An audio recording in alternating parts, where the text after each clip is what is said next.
Welcome to the Infill Podcast, where we interview the most interesting members of the 3D printing and maker communities, live and with audience participation. And now, here is your host, Jonathan Levy. Greetings, everyone, and welcome. I'm really excited about today's episode, and thanks to all of your wonderful feedback in the comments last time. We won't have system audio this time. We'll get that fixed. We're going to get into our guest in just a second, but first, let me go ahead and thank one of this episode's sponsors, which is going to be, wait for it, same one as the beginning of every single episode, which is Octo Everywhere in our section, What's Printing, Jonathan? Brought to you by Octo Everywhere. Hang on one sec, guys, because every week we have to fix this, of course. All right, well, for some reason it's not showing for me. Hang on. That's so weird. Well, it's not showing my Octo Everywhere, not a big deal, but I will tell you guys about Octo Everywhere. So it allows you to connect your slicer, your smartphone, your desktop, and remote into your printers from anywhere in the world, which is really, really great. You guys aren't really missing anything because I haven't had any time to print anything today, but when I get home, I will be able to print at the office printers thanks to Octo Everywhere. On to our guest today. Today, we're joined by Arne Bornheim. He's a content creator and 3D printing enthusiast from Germany. Arne, welcome. How are you, man? Hey, I'm doing good. Really glad to be here. And yeah, you did really good on that name. Many people struggle with it. I know it's like a little uncommon, doesn't translate well internationally, but yeah, I'm super happy to be here. Yeah, man. So I want to get into so many things, but I want to understand your backstory because you started making 3D printing content not that long ago, and your videos are really, really good. For those who haven't seen them, you should definitely check them out. So tell us your backstory. I know a little bit about it because we've met before, but I think the audience wants to know, where did you come from, man? Yeah, well, it's actually been kind of a long journey. I first started, I think, YouTube in 2016, doing stuff on tech in general. So back in the day, it was just whatever I had laying around, just making general lit videos. And over time, I then just kind of paused that, life happens, and yeah, probably should have kept going, but other than that, and eventually, so I'm a freelance video creator, so I come from freelance video, and I think that in one way or another obviously helps a lot because you learn already a lot about video making processes, but of course also lighting and making stuff look good. And Totally. I've put a lot of effort into this today. Looking good for your podcast, and I hope that shows. Thank you, man. Thank you. Yeah, so it shows, first of all, in your videos for sure, and I've unabashedly, no shame, I've taken a lot of inspiration from your videos, and I think I told you that when we met at Formnext. I was like, oh, those panels, those are amazing. Totally should do that. Thank you. I love your aesthetic because I think a lot of 3D printing content creators, myself as well, we succumb to clutter, because there's so much stuff you can 3D print, and it can be in your background. And if you look at my backgrounds and then you look at your backgrounds, and even though you're a 3D printing content creator, it's so clean. And you have this wonderful I just aesthetic. hide it well. Okay, that's fair. That's fair. You've got that huge Husky tray, that huge Husky tool shed in there. So I guess we know what that's all about. When did you get into 3D printing? Well, I originally I've always been a huge tech person, always trying out this and that, and I don't know, I bought tons of new stuff, and I think this was about 2 years ago. I was just going testing out new stuff, and usually there's new technology, and I test it out, and yeah, it's all right, that's cool, but I don't really care long term. I don't know if you some things just stand the test of time and others not. And just around the same time, I got a VR headset, and I was playing around with that, and then I was yeah, I don't really care about that for my real life. It's an interesting concept, but day to day it didn't make sense. And then also I got a 3D printer. My first 3D printer was an Anchor Make M5. Oh, cool. So I've grown up with automatic bed leveling and all that kind of nice stuff, Wi-Fi. So I'm definitely not in the OG 3D printing, have a PhD in bed leveling kind of thing. So Sure. I just kind of came up with that, and more than anything, I just bought it for myself because I thought it was fun. And then that was really like, after a while, I was like, oh, this is like really sticks in my life. I was like, this is so much fun, and like all the possibilities from just like, like printing like a random ass stuff that's kind of fun to, just like creatively like designing something. It was just like one of the like few technologies in the last year where I was like, oh, I love this and I want to like spend a lot of time with this. And that's how kind of how I got into it. And at the same time, I was also making reels and TikTok videos just about like everything, just kind of like trying to, I guess, reinvent myself as the creator. I was just like kind of throwing stuff out and seeing what sticks, and kind of like just, yeah, getting better with every video, just kind of getting back in the habit because I hadn't made videos for a long time. Sure. And I could just see that like 3D printing was like one of the things where people were like very interested, but also like very positive, I would say, overall. Like, as an Hmm. example, I also made like videos, like, I don't know, I drive a Tesla and I love that car, but that's a very divisive topic. Like, you got a lot Especially of people now. that are like, yeah, well, yeah, but even before that, people were like, yeah, screw that. Like, I'll drive my petrol car. And I'm like, hey, all the power to you. You do, like, live and let live. But just like overall, the comments were a little divided. Whereas like Sure. 3D printing was like really interesting to me. And it's just like, it was just like more of a community that I liked. So that's how I started getting into that more and more. It makes sense, and it sounds to me, correct me if I'm wrong, but it sounds to me like you were passionate about creating videos and sharing your enthusiasm, and as opposed to, I think a lot of, and there's no value judgment here whatsoever, but as opposed Yeah. to a lot of content creators who are like, I think in our space especially, there's a lot of people who just love 3D printing, and maybe the video stuff is like a way to get into it. I also love making videos, but it's like I just want to talk about it. My wife doesn't want to hear about it anymore. It sounds to me like you had said, you tried YouTube before. You obviously love making video if that's your like day job. But you were looking for the right topic where you're like, I could talk about this forever, and that was your way into YouTube in a more serious way. Yeah, I mean, pretty much. It was not like, yeah, I kind of like stumbled on it organically, but yeah, I was just, it did kind of happen, and I do come from, I guess, more of the other side. Seeing like a lot of other creators, I'm definitely nowhere near as technical, or at least not as smart about 3D printing. I mean, I Where feel you where it there, man. just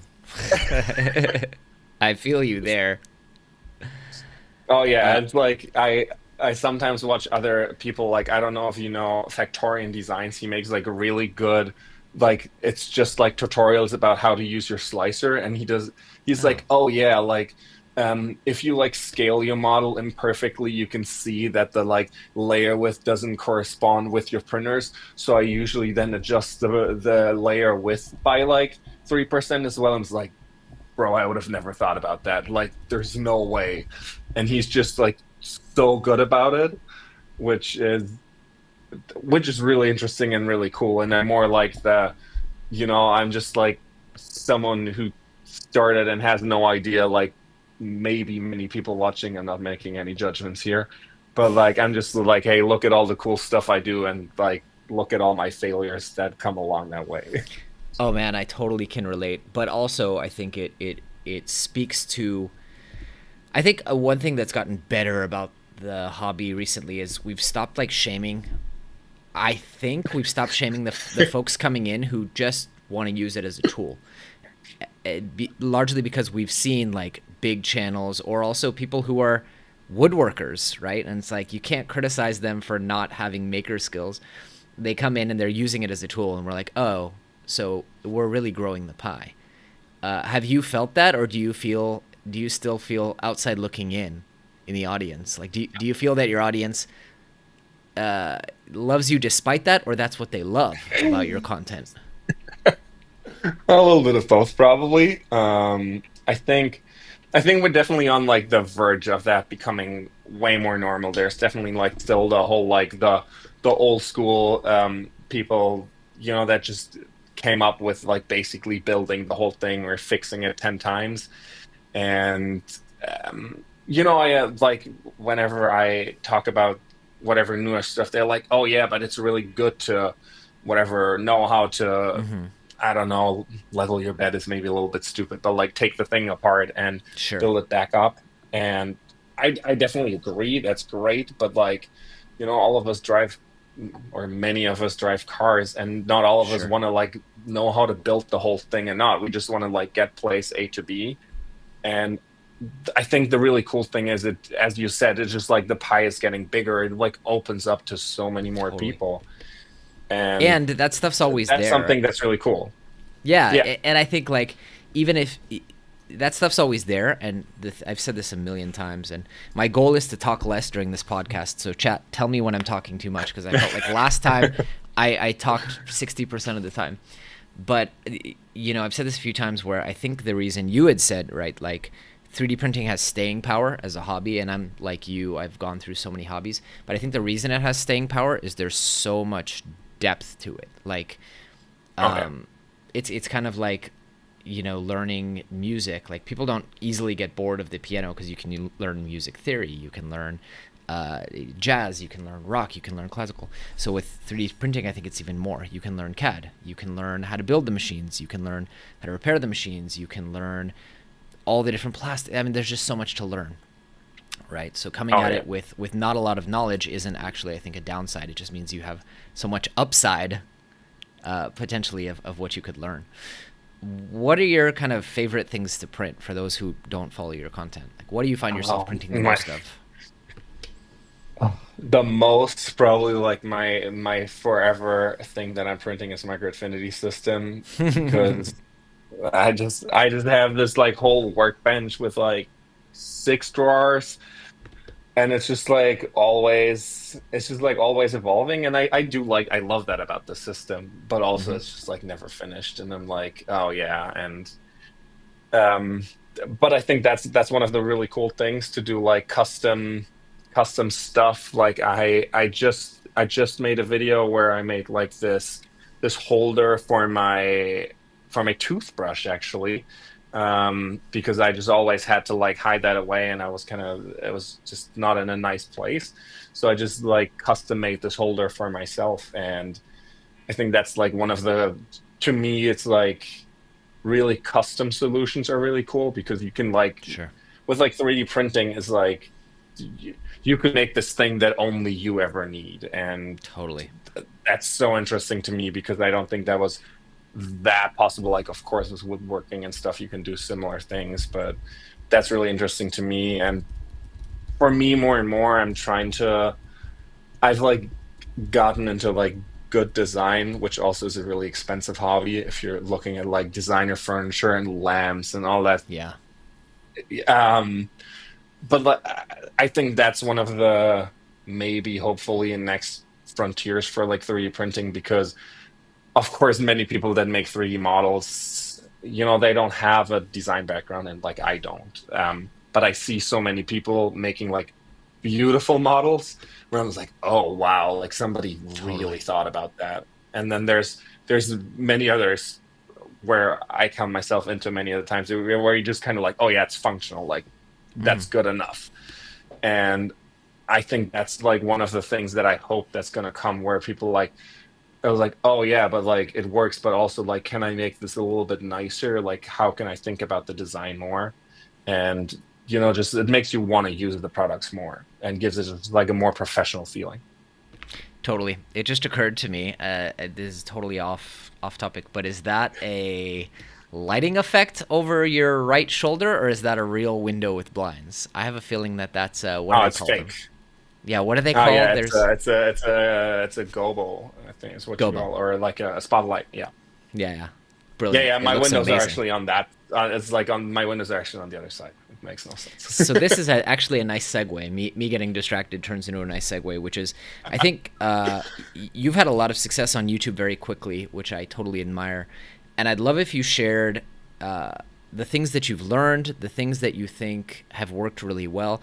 I happen to know, and correct me if I'm wrong, chat, but I happen to know that a lot of my audience aspire to create content about 3D printing, share their passions the way you and I are lucky enough to do. So like, what are some of the things that you've learned, maybe some of the lessons that you brought over from your day job that you think have contributed to that success? Definitely. Well, I think first of all, the most important thing is just get going, Yeah. because so many people just like tend to overthink, and I definitely count myself into that category. Like, there was a time where I was making, I think, a new reel for like, I don't know, it was like 60 days, 90 days, something like that. And at that point, it was just like kind of getting second nature, and you get like so fast. And the thing is, you're just getting used to like shipping something. And same for me, it's been like, there was a long time where I was doing like weekly YouTube video uploads, and I was just like, okay, so I'm making this, and it's like going out, and then I fall into this like trap. Like recently, I've been not uploading as consistently, and as soon as that happens, I'm just like, oh, it's so difficult to get that next video out. Like it's not though. I'm just like getting in my head about it, and so that's why I think some form of consistency, and consistency doesn't have to mean daily. Like there's definitely a component where you should like value quality, or you shouldn't value quantity over quality. But especially in the beginning, I think like quantity often leads to quality. You'll get better by Yes. doing more, by like making more, not by thinking more about making it. Totally. I think that's like, if you're beginning, that's like the really important thing. And then also, if this kind of like goes against maybe like one of the selling points, like I know I make things look beautiful. I think that's like one of the things that I do really well. But in the end, story counts so much more. Like Yes. people will watch like a great story that's like badly filmed, can't hear shit. It's just like, people, if it's captivating, people will care about that. Whereas I had videos that didn't perform well, and I was like, yeah, like I mean, it looks beautiful, but it's just like not interesting. So th- Totally.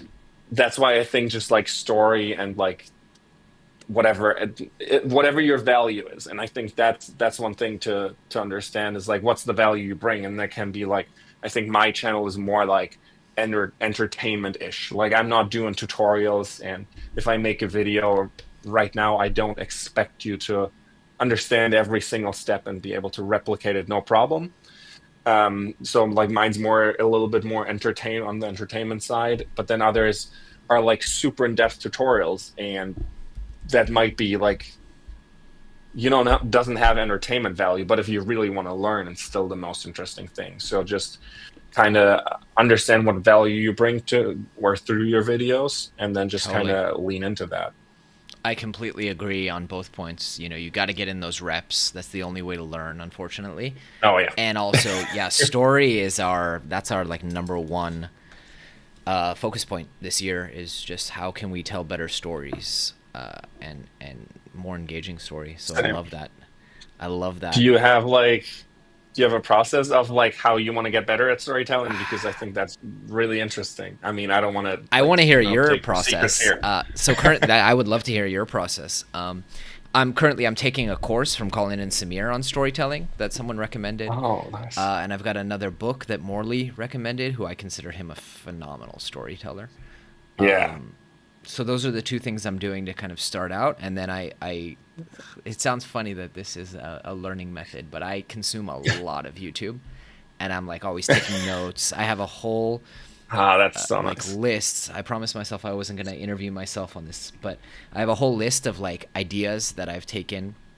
You show up there, great artist Thank steal, you. and like ideas of like, this is a really cool thing someone did that I want to try and model and do in our own way. So I've got all these different elements, and I watch a lot of YouTube videos about storytelling as well. But Oh, tell me nice. your process. Like how I think I wouldn't say that I watch your videos exclusively for the stories, But I think you do a good job, given that you do a lot of listicles and things like that. I think you do a good job weaving story in. So what's been your process, and how are you working on improving story?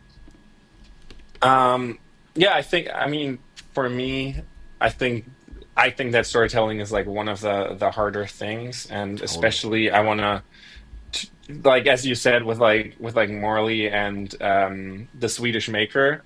I think he's Yes. also like really good on stories, and for me, it's really hard to like I like it if it has that little bit of like a vlog authentic vibe when you're building Hmm. something, and it's so hard to me to like just like have this story narrative like always in the back of your head while you are also building on a project. Yes. That's and so where I'm trying to go is to just kind of where I'm trying to I'll do like or my plan is to I'll say it like that is to like I'll while I do the project just do vlogs here and there, and then just Hmm. kind of have these like raw bits and bytes here, and then really think about the what was the story afterwards, because with projects they never go as you plan, so just being like, oh yeah, this is the story I'm going to tell and then go on the project Totally. is very likely not going to work, at least for me. Maybe Yeah. if you're technically more sound then you can pull that off. um, No, I don't think but a yeah, project ever, because then there wouldn't be a story if it just went. It's like, hey, I did this and I did this and I did this.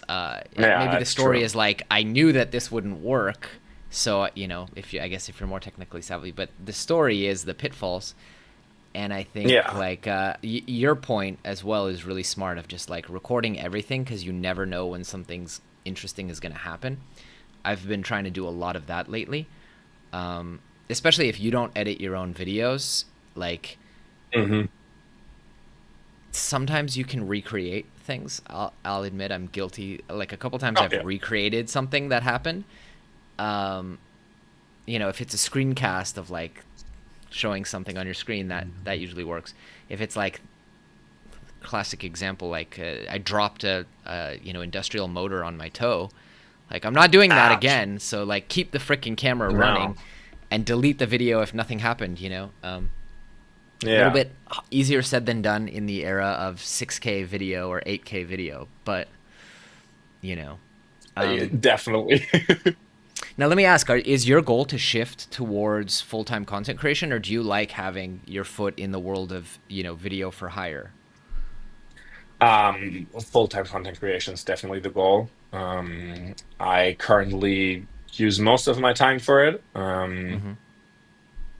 I have like a couple, whatever, retainer clients basically Got it. that I keep working with, more like on the side. I mean, sure, you still got to pay the bills, Mm-hmm. but if I could like only do this, then definitely, because I think it's so cool. You're like a lot more free as having clients that like impose their ideas on you.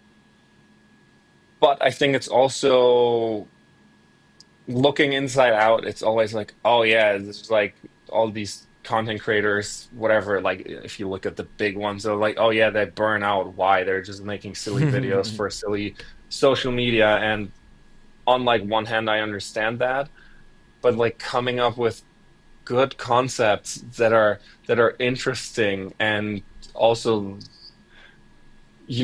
always chasing your I guess your best video, and then being like, oh yeah, this didn't live up to what I expected, and then just coming up with more good ideas.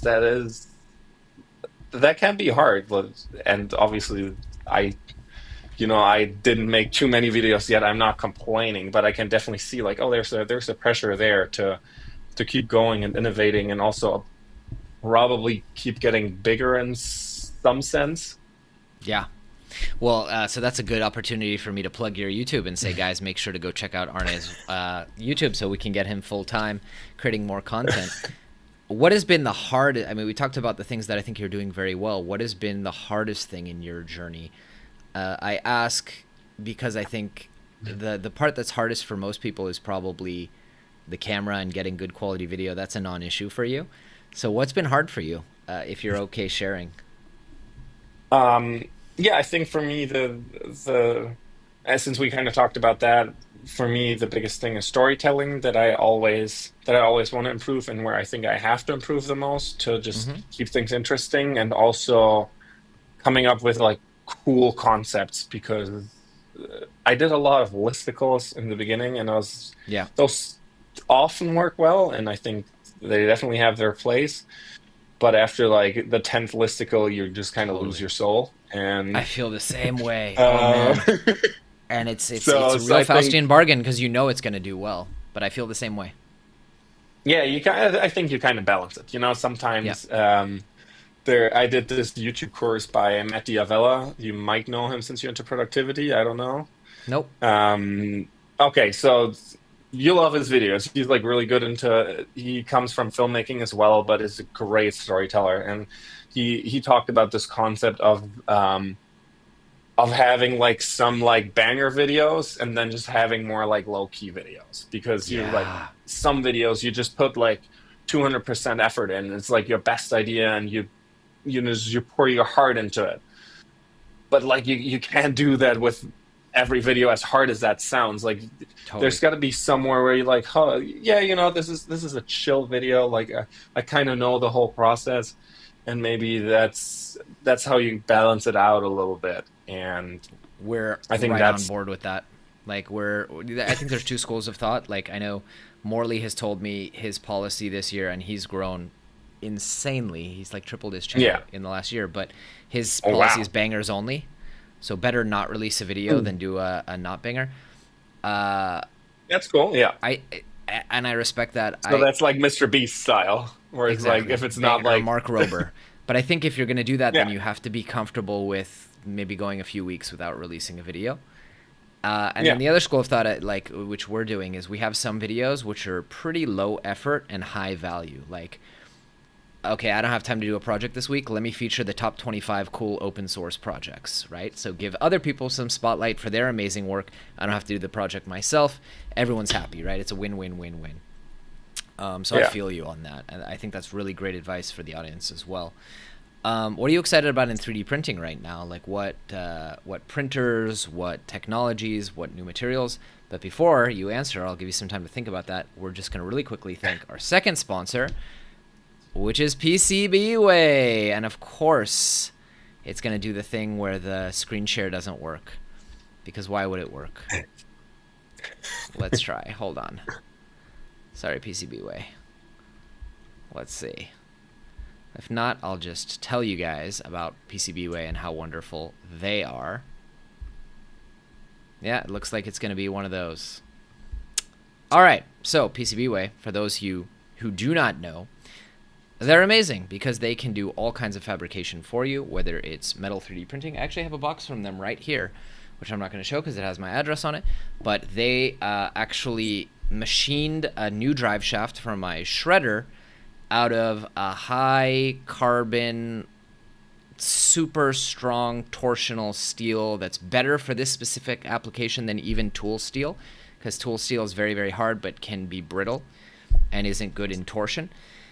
And that's the kind of stuff that they're just great at, like JLPCB and their competitors may have some of the technologies, but nobody can do everything that PCBWay can do. Flex PCBs, injection molding, they can just do everything. They're a wonderful fab. There's a link in the description to get $5 off your first order, and I use them for all the stuff that I can't make here in shop. So check them out, and thanks to PCBWay. So Arne, you had some time to think about your question. Oh yeah, you got to hit me with a question again. That was too long. Yeah, For what are me you now. most excited about right now in 3D printing? What Oh, are what the am I new most? tech and developments that you're most excited that are coming down the way? What I'm really excited about. I think in general, just like that the whole process is getting easier and easier. Mm-hmm. When it comes to that, I think this is not a 3D printing stuff, but as you just were talking about PCBWay, I'm also working with them, full disclosure. But I think that's just like such a cool opportunity because I just made a custom part for like a tripod, and I 3D printed it, but a piece of plastic is surely not going to hold this like 2 meter pole with my light attached to it. So I think it's really cool for me to be able to like I think with 3D printing, it's really easy to run out of space quickly. Yes. That's why a lot of workshops tend to get pretty messy, and I've recently like downsized the amounts of printers and stuff that I have. So I think the one thing is cool having stuff like that because I 3D printed it just to make sure everything fits, Yeah. and then getting that machine out of metal is so cool because it's a fully different thing. And then more in terms of that into that compactness, I think I have the Bamboo H2D right besides me here. I think you can maybe see it there. Nope. And no, all right. Well, and I think that's a cool idea, especially like I've wanted like a plotter, I think, to make you like your own stickers Yeah. and whatever. I've wanted that for a long time, and that they have this like three in one design. Totally. Full disclosure, I only have the 3D printing machine right now, but I hope to long term, whenever they release those upgrades, to like kind of get those because you can just like get more stuff done in a little place, and you just get more possibilities. Totally. It is really And exciting to leverage footprint, for yeah, multiple things, because we have to acknowledge, like most folks don't have their own studio makerspace like you and I do. And also, what? even if you do, you still run out of space. I have literally Oh yeah, no surface area left in this place. So yeah, that's a same. real thing. That's a real issue. I never asked you. We moved on from the content creation. What do you film with? What kind of gear do you like? Are you a Sony guy? I'm a Sony person. Yeah, yeah. Yeah, I yeah, came that's from fair. that, and I think work workflow wise, it just made the most sense for me. Like Yeah. I came from Nikon, so I cool with that as well. And then for video, just in general, I think autofocus wise and workflow Oh my wise, God, yes. I do love them. Like I know you're doing like Magic cameras, right? No, I'm a Lumix guy, but I had a Oh, miss this week or last week.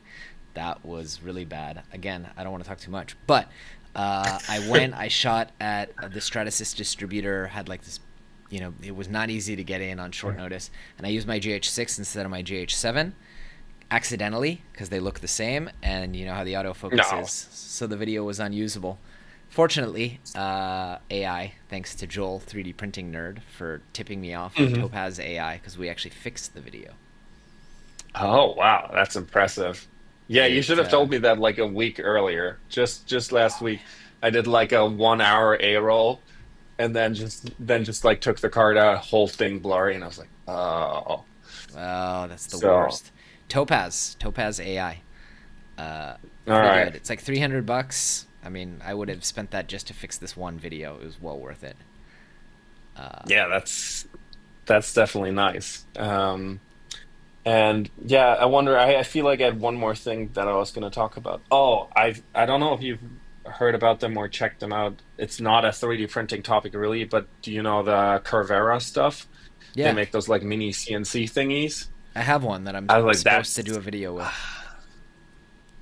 yeah. So something like that I think is really interesting because while I love 3D printing, just like having this like solid chunk of metal in your hand in the end, it just feels different. Totally. And yeah, I don't know. So that's something that I could be really interesting, but I've looked at like, oh yeah, you need the shop vac and it's a Yeah. whole different way of whatever working with it. And I was like, oh yeah, no, no, not right now. I mean, they've been so patient with me because I tried before their cam came out. It's now come out, so I really Oh, need to do some content with it. But I don't like Fusion at all. I don't know if I think you're a Fusion guy, but I I'm a can't fusion guy. Yeah, what do stand you it. use? Onshape. I love Onshape. Oh, okay. Um, I find that Fusion on the Mac is really like laggy and takes like 20 minutes to open, and I don't know. Really? I Hmm. don't know. I Maybe don't you get need a along with it. faster Mac. I'm on the No, M4 Pro, you would think, right? I'm I'm kidding. rendering AI video, but yeah, I don't know. I don't like it, and so I use Onshape. But anyway, now they have the Makera cam, so I really need to like. I've actually got just blocks of billet aluminum literally on my desk Ah, that I want to cool. machine. Like scrap.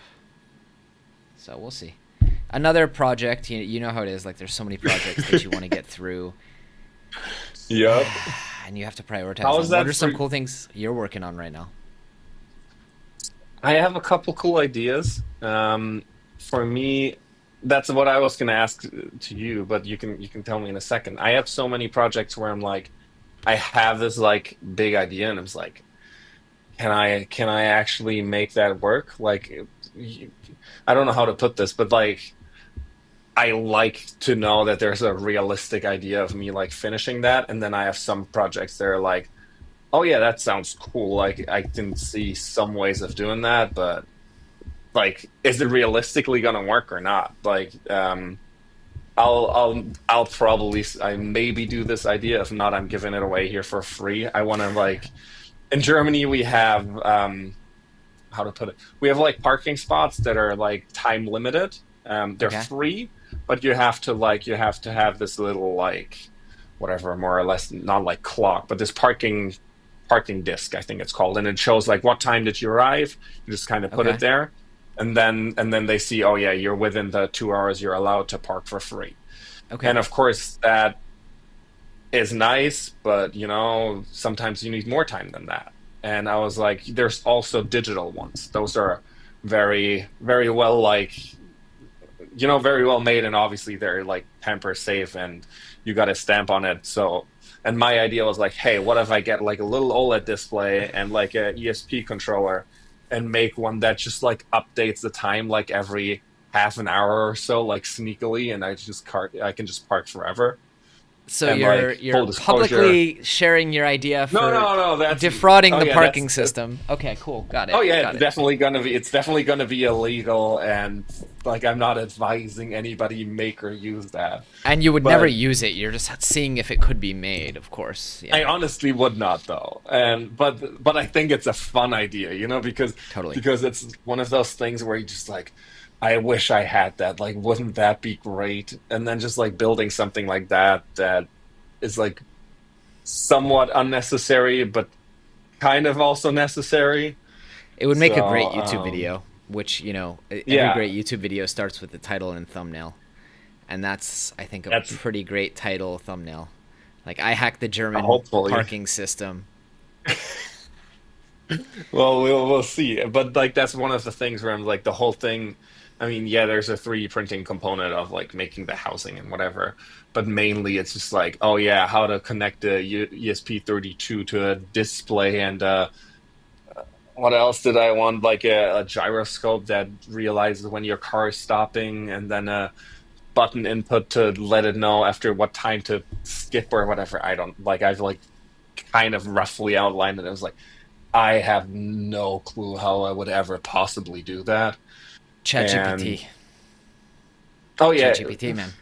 yeah, that's how You'd I went be about it already. shocked. Like, the code that it writes is scary good as a non-coder, I'm sure. I've had Jacques look at some of Yeah, the stuff that it's written for me. He's like, oh, this could have been done better, but, you know, I mean it works though, so I it think that's super works. interesting already. Yeah, I can relate, though, with the idea of, like, I want to do this project, but I don't know how to see it through. I have this idea. It started as a rooftop camera, like ceiling mount, not rooftop, ceiling mount camera arm. yeah. It's like, okay, Oh, tone it that's down. cool. It then went to uh, U-shaped camera slider, 3D printed, Ah, cool. which I still might do because I'm working on a video now that is the precursor to that, which I think would be very interesting. But then you kind of get to this point of like, can I do it?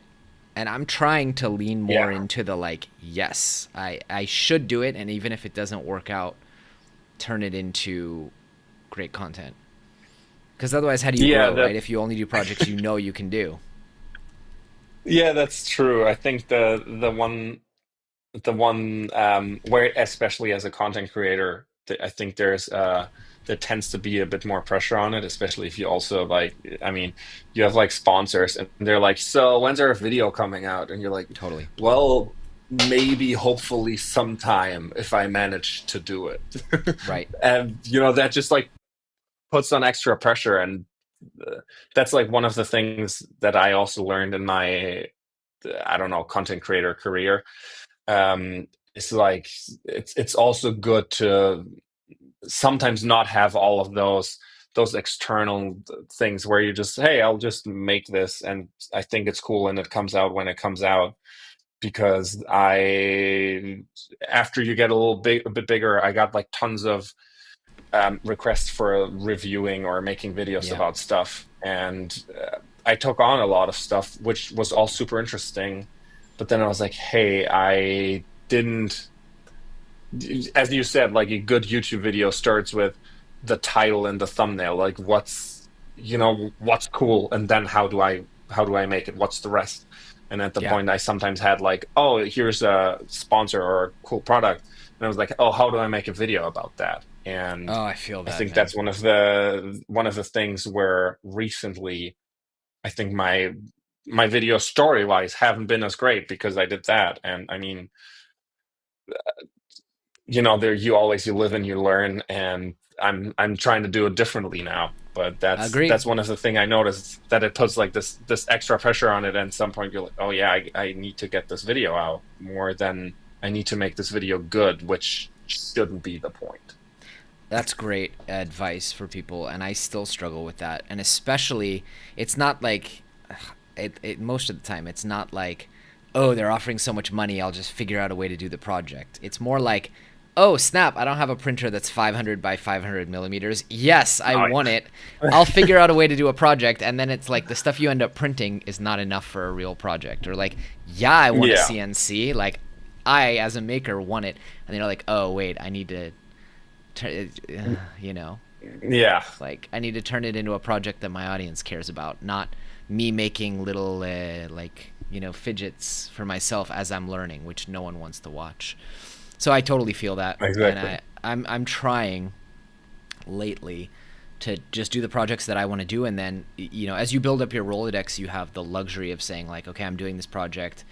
I find myself using this printer. Let me just call that company and see if they want to sponsor. And if not, there's always PCBWay, or they'll Yeah. sponsor any maker content. They're so awesome. They would even sponsor like me making content that competes with them, right? Like, hey, I'm learning how to make a CNC or how to build my own CNC. Like, totally competes with them.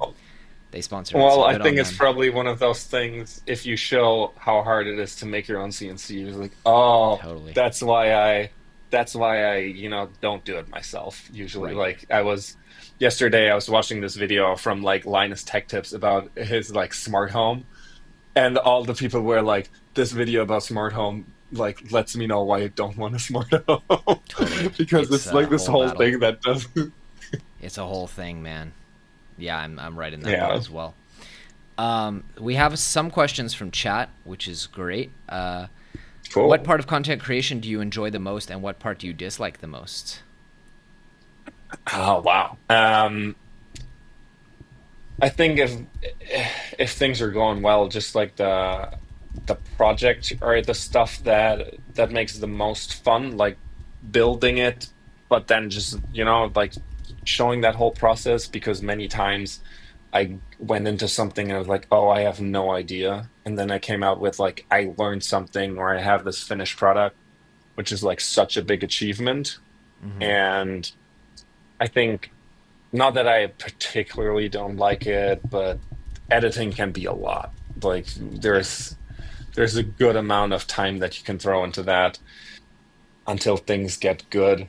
And sometimes there at least there's a lot of parts like that are not that fun. Delegate it, man, as soon as you can. Delegate the editing. It's hard though. Yeah, It's hard financially to do it's it, but it's also hard like you have to have a lot of processes around how to communicate your vision, which I'll be happy yeah, sometime that's offline to walk you through how I do it. Um, I spend yeah, a lot definitely. of time in the edit without ever opening the editing software, but for me, a lot of time is like 4 or 5 hours for a 30-minute video. So Yeah, yeah, it's pretty that's a doable. very fast. Yeah, Yeah, yeah, I was gonna it's pretty say. doable. I Eric tend to spends spend 40 like a day or hours. two. Yeah, Yeah. yeah, yeah. Eric will spend like 40 hours on an edit. Um, Arjan or Aryan says CNC is great if you want to learn a lot about wear, cutting speeds, flutes. It's not for the regular people. And I Yeah. totally resonate with that. What's something you're learning about right now, either video production wise or maker wise, that's been cool and exciting for you and is keeping you engaged? I think my main things where I'm always learning is definitely, so there's a couple things. First of all, definitely just like CAD and designing, Yeah. in the just like making your own stuff. But then, as I said earlier, also good design. A buddy of mine here from Germany, he he literally just got a Bamboo A1 Mini. So 3D printing wise, he's just like very, I'll say, bare bones. Hmm. But he comes from a background of design, and he like makes such nice products, and then makes like full like Blender, like 3D renderings of the product. Wow. And just like overall, if you look at his stuff, I'm like, that's beautiful. I want that. And so that's Wow. definitely something I that feel like I'm I've said learning. this at And every one of your replies, but I feel that too. I'm in the same boat where I really just want to do a video. Let me know in the comments, guys, if you would watch this video. I want to do like a 30-day CAD challenge where all I do for 30 days, I don't do any projects, I just get better at CAD. But I don't that know would how be, entertaining that's going to be for people, you know? Like I especially think, especially if I'm not using Fusion, which I think 90% of people use Fusion. I mean, Onshape's great as well. I think I think the cool thing maybe for Fusion is that you get a free, whatever license, hobbyist Yeah. license or something, which is nice. Onshape is Um, free as long as you're happy with your designs being public. oh yeah, true. Oh Yeah, yeah, true. which Yeah, I obviously mean, they I've are. used Onshape as well, Yeah. It's an and idea. I Let's see think what there's chat no. says. I'd love to Yeah, convince that's definitely Onshape cool. PTC to sponsor like a CAD journey video. I think that'd be really cool. Little. Yeah. And yeah, besides that, I think all sorts of different like electronics projects are really interesting to me. Mm. And then a lot of AI, like a, I mean, yeah, I don't want to go too deep into the topic because like I guess people get bored about it, but Go AI is deep. Dan so just asked interesting. about agentic AI. And thank you, Dan, Oh by the way, yeah, for the super thanks. I So he would love I to know. oh well, yeah, with the super things, I guess he deserves an answer. Exactly. I was slash am this close to like making a second YouTube channel just about AI and agentic AI stuff because I think there's so much cool stuff you can do with it. And there's a lot of models that you can also do 3D meshes with, which is really cool. Like I have another video idea which I'm not gonna spoil at this point because I think that's a really cool one. And but I want to design stuff for it that I could never design because it's like more organic and more mesh based, and I Yeah. have no clue with that kind of stuff. And I think that's where stuff like that can become like so powerful, and you can do really cool like workflows. I have this one like AI creator, and he prompted a photo, took that photo, then from that photo you can do a 3D mesh, and then also Wow. feed that into a scene where you put that in, and then make a video out of it, like all automatically in My like one gosh. workflow. And I think stuff like that can be so cool, as in like this whole different possibility, as well as even for like content creation. And I think th- th- the important thing about AI is using it right. And a lot of people are just kind of like, oh yeah, like AI, make a YouTube script for me about blah blah blah, and then they take whatever stuff, to not be use too much profanity here. They take that, and it's just like kind of soulless and not great. And whereas I make a video or a script, and I just kind of take that, throw that at ChatGPT, and I'm like, hey, so this is what I'm going for. Like, how would you enhance the storytelling wise? Is Totally. there something where it's like, would you build a different story arc? Hey, like, what does it look like if you put this in a 3 point story structure, that kind of stuff, or just like let it, you know, so as in like, yeah, it can just like feed you stuff, but you can also use it as this like second person sitting next to you and just giving you Yes. feedback. And That's I exactly think how I that's use so it. powerful. Yeah, and I think not enough people use it like that because that's so powerful. Yeah, that's exactly how I'm using AI. Is like, I think who was it? Stephen King, who said like editing your own writing is like cutting off your children's fingers one by one or something. It's some ridiculous thing, but it's hard Ouch. because you went through so much hard work to write it. So I'll just be like, Hmm. hey, brutally honest, like which parts can I cut? It's like, oh, you said 3 sentences too much here. Okay, let's cut it. Yeah, Um, definitely. And I yeah. also think, because it was mentioned before, agentic AI is super cool. I tend to procrastinate here and there slash a lot, and I made like an AI agent that just like goes through Telegram, and it's just kind of my accountability buddy. And like 2 3 times a day, it'd be like, Wow. "Hey, how are you doing? Like, how's it going? Are you having any problems? Is there anything like, you know?" And then I'll just be like, "Yeah, I'm doing good today." And it's like, "Cool, keep going." Or it's like, "Yeah, I'm not Hmm. getting shit done today." And it's like, "Oh, well, maybe try this and that." And it's still like in its infancy, but I think that can be like a really cool tool to kind of keep you working. And there's so much potential, but there's also like, oh So yeah, much hype. like AI, building AI agents takes so much time. It's like, Yeah. yeah, it's not for everything yet, but it's got so much potential.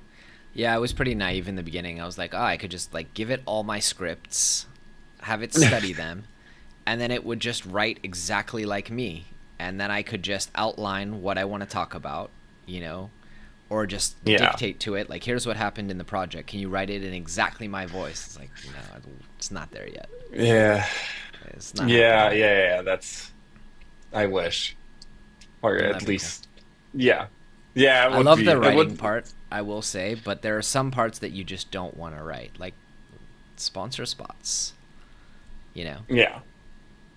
Like, write, Yeah, research well, the product more than I ever will. Go through the company's entire YouTube, go through everything, research how they market their products. Now, rewrite their marketing in my voice.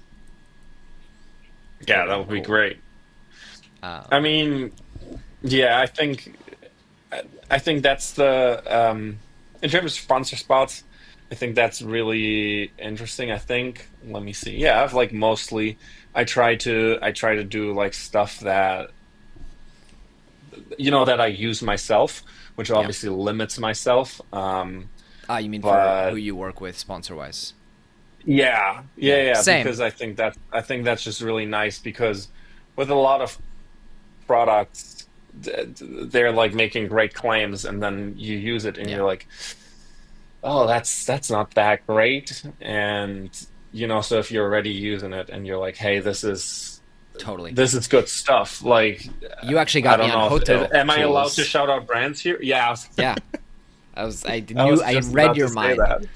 Yeah, Yeah, yeah, yeah. I Well, think they might send some more stuff over here for a video I'm working on, but like they've got some nice stuff. exactly. And that's like one of the companies I've bought like whatever 5 of their tools, and in an ideal world I would just have everything from them. I don't have the video idea for that, so I'm not doing it right now. But that's like, if I have a company like that, Yeah. then sure, like I'll be down. And or I mean, it's also, I think, like also pretty ubiquitous is like flexi spot chairs and desks, Yeah. and I've had one at home for 5 years and never had a problem. So I was like, yeah, that's cool. And I think a lot more people, I haven't used their chairs, so I don't want to comment on the quality of that. But let's say hopefully they make good chairs, and so many people sit on like this whatever, like on this unergonomic chair, and they're sitting like this, and it's like, just just get yourself a good share. It's such a big investment. It's going to pay off. And so having brands like that you can already trust, I think is really cool. And then Absolutely. And then I think then sometimes are a lot, like I don't really have to write a script. I'm like, I'll just talk about, hey, this is my experience with it. Sometimes, I mean, you gotta weave in the points. So totally, there's still totally. So all right, speaking of weaving in points, let me hit you with some rapid fire questions, and then we'll close. All right. Most used 3D printer right now? Somewhere between the Bamboo H2D and the A1. Okay. Favorite filament brand? I go with Bamboo. I'm basic like that. Okay. All right. What else we got? Favorite model repository?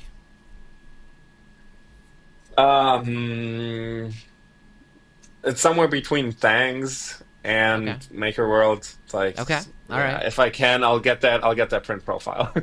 And then PLA or PETG? Both. All right, that's where we have to end, guys. No, I'm just kidding. That is like a whole meme about me hating PETG. Really? But I love clear. I love clear, like transparent PETG. It's beautiful. That's fair. The we won't get into my tirade on PETG, but all right. But there will be shirts made.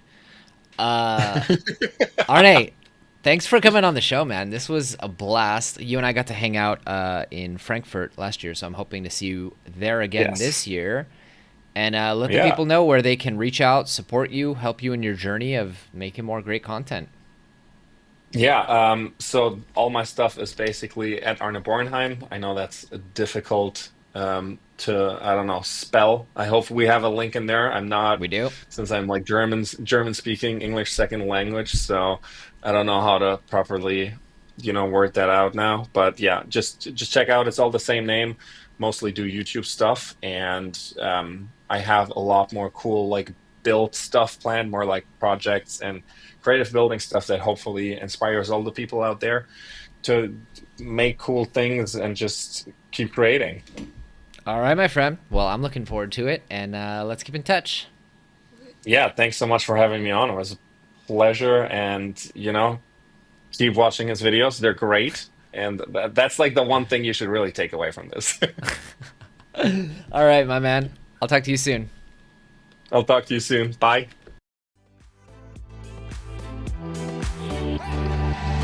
Thanks for tuning in to the Infill Podcast. For show notes or links to anything mentioned in today's episode, visit thenextlayer.com. If you enjoyed the episode, please don't forget to leave us a review wherever you're listening, or click the like button to let us know. And consider subscribing to The Next Layer on YouTube so you can tune in live and participate in the next conversation. We'll see you on The Next Layer.